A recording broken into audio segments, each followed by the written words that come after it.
Salut les amoureux du ballon rond. On commence cette revue de presse en Espagne avec le journal AS qui porte sa une sur Kylian Mbappé. Je suis libéré, placarde le journal. L'attaquant s'est exprimé pour la première fois depuis sa signature au Real Madrid en conférence de presse hier. Il a montré son enthousiasme de rejoindre un tel club, mais a aussi remercié Florentino Pérez qui a confiance en lui depuis le premier jour. Dans ses passages intérieures, AS revient sur la relation complètement rompue entre le PSG et le joueur, après une fin de saison mouvementée et marquée par des désaccords. Dans l'équipe, Mbappé solde ses comptes. Par une source interne du club, le PSG a réagi. Pour eux, ses propos sont irrespectueux. Mbappé n'a absolument aucune classe, peut-on lire. Allez, on part en Catalogne avec le Mundo Deportivo qui met en avant les récentes déclarations de Joan Laporta. Le président du FC Barcelone révèle qu'il voulait déjà Hansi Flick dans ses rangs avant même de faire signer Xavi. Pour la saison prochaine, il a demandé à l'Allemand de se concentrer sur la Masia et de recruter un pivot et un ailier. Laporta s'explique aussi sur le départ de Xavi et il confirme l'information selon laquelle il a pris la décision du licenciement suite aux propos de Xavi sur les difficultés financières du Barça. Il n'a pas apprécié le fait que Xavi puisse modifier ses demandes pour la saison prochaine. Laporta ouvre tout de même la porte à son désormais ex-entraîneur s'il souhaite revenir dans le futur. Le président revient également sur l'affaire Negreira où son club a été relaxé. Pour lui, l'histoire a été changée car s'il y a un club favorisé par l'arbitrage, c'est bien Madrid, mais pas le Barça. C'est une campagne orchestrée contre le Barça, a-t-il ajouté. On part en France pour évoquer l'équipe de France féminine. Les Bleus ratent la marche, titre l'équipe. La France s'est inclinée contre l'Angleterre 2-1 et devra patienter pour la qualification à l'Euro 2025. Lors de la 4e journée des éliminatoires, les joueuses françaises ont été complètement hors sujet en première période. La défaite est logique. Dans le Parisien désormais, on parle d'une autre équipe de France, celle que Thierry Henry tente de constituer pour les Jeux Olympiques. Selon le média, Thierry Henry et Philippe Diallo n'attendaient pas grand-chose des pays étrangers, mais ne s'attendaient absolument pas à ce que le PSG et le LOSC refusent de libérer des joueurs pour le tournoi. En tout cas, il y en a un qui est libre et sa présence a surpris tout le monde, c'est N'Golo Kanté. Il pourrait jouer ce soir avec l'équipe de France contre le Luxembourg.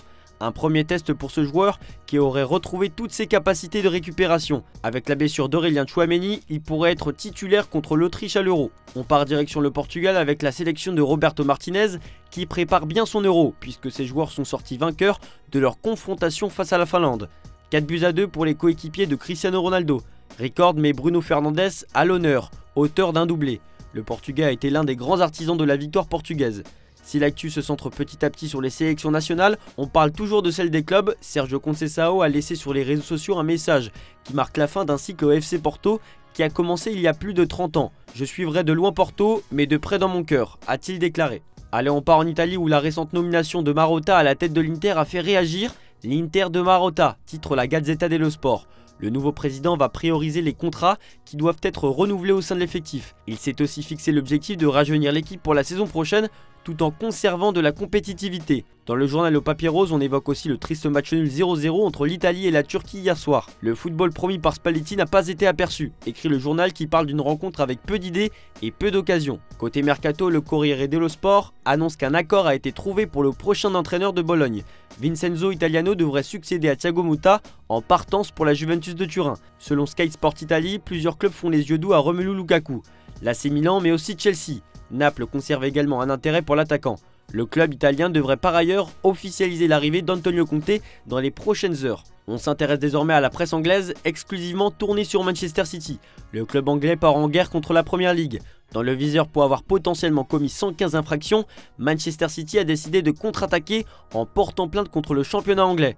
Le club a envoyé un document juridique de 165 pages en affirmant être victime de discrimination et a qualifié les règles imposées comme une tyrannie de la majorité. Si jamais Manchester City obtient gain de cause, cela pourrait offrir bien plus de latitude aux partenaires dans leur contrat de sponsoring.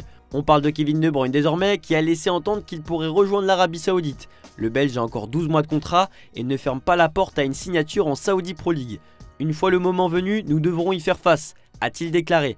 Une situation à laquelle Manchester City ne s'attendait pas du tout. On termine cette revue de presse en Allemagne. Vincent Kompany est le nouvel entraîneur du Bayern Munich et il a plusieurs idées en tête pour relancer le club selon le journal Bild. Avec une formation en 4-2-3-1, il pourrait mettre fin à l'hégémonie des ailiers avec les blessures récurrentes de Kingsley Coman et Serge Gnabry. Un bouleversement radical, c'est ce qu'a évoqué Max Eberl, directeur sportif du club concernant son effectif. Des grosses stars pourraient partir comme Coman, Gnabry, Mazraoui et Upamecano. Dans le sens des arrivées, on évoque Chris Führich, Xavi Simons, João Palhinha, Xaver Schlager, Théo Hernandez et Yann Madsen.